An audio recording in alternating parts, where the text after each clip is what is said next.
एकादशी का महात्म्य कितना है, इसके लिए पद्म पुराणोक्त एकादशी महात्म्य को देखना चाहिए। स्कंद आदि पुराणों में जो एकादशी का महात्म्य है उसे भी देखना चाहिए। हरिवासर है, भगवान ने यह उपासना के लिए, जीवों के कल्याण के लिए एकादशी हम सबको प्रदान की है। एकादशी का अत्यंत श्रद्धा निष्ठापूर्वक एकादशी का आदर करना। एकादशी में सर्वोत्तम पक्ष है कि आहार वर्जन किया जाए, कुछ भी न लिया जाए, सर्वोत्तम पक्ष ये है। उतना भी संभव न हो तो जल पी करके करे, उतना भी संभव न हो तो पयोव्रतो ब्राह्मणः, दूध पी करके कर ले, उतना भी संभव न हो तो कुछ फल आदि लेकर के एक बार कुछ फल आदि ले ले और कर ले। पर एकादशी के नाम पर बहुत अधिक चिकने चुपड़े पदार्थ बना करके और कूटू की पूड़ी और सिंघाड़े का हलवा और राजगिरे का हलवा और मलाई के पुआ और लच्छेदार रबड़ी, बादाम का हलवा, काजू की। एक महात्मा बड़े विनोदी थे,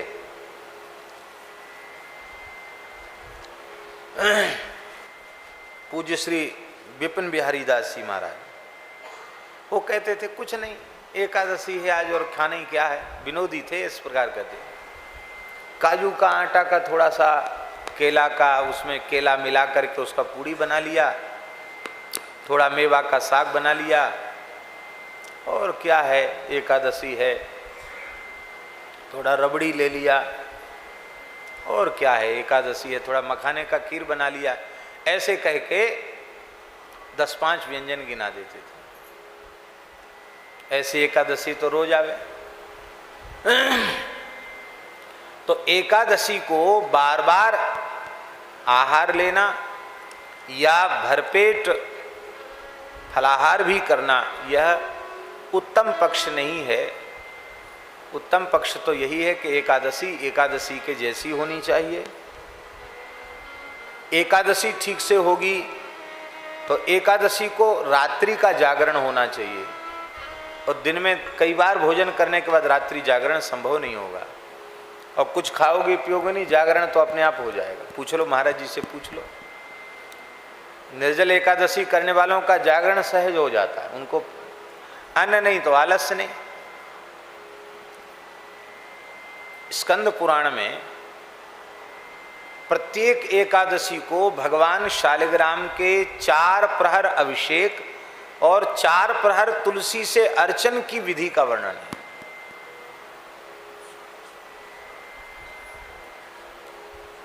कितनी बड़ी, जैसे शिवरात्रि में 4 प्रहर की पूजा होती है, ऐसे ही स्कंद पुराण में 4 प्रहर भगवान तुलसी शालिग्राम के अर्चन का, उनके 4 बार अभिषेक, 4 बार पूजन, 4 बार सहस्रार्चन, और इतना करते करते और गायन वादन नृत्य करके कीर्तन करके वो सवेरा हो जाता, अपने आप जागरण हो जाएगा।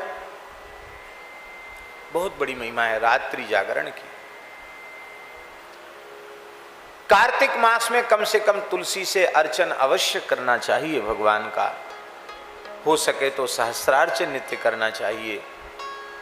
तो एकादशी की बड़ी भारी महिमा है, एकादशी जागरण की महिमा है। प्रेम से कथा सुने, खाने पीने का कोई चक्कर आज है ही नहीं, आनंद से बैठ करके कथा सुने। क्या करें, और सामने और सेवाएं होती हैं, अन्यथा क्या करना। आपने कथा शुरू कर दी है, करते करते कल तक जागरण भी हो जाएगा, 4 बजे तक हो जाए कथा, क्या परेशानी।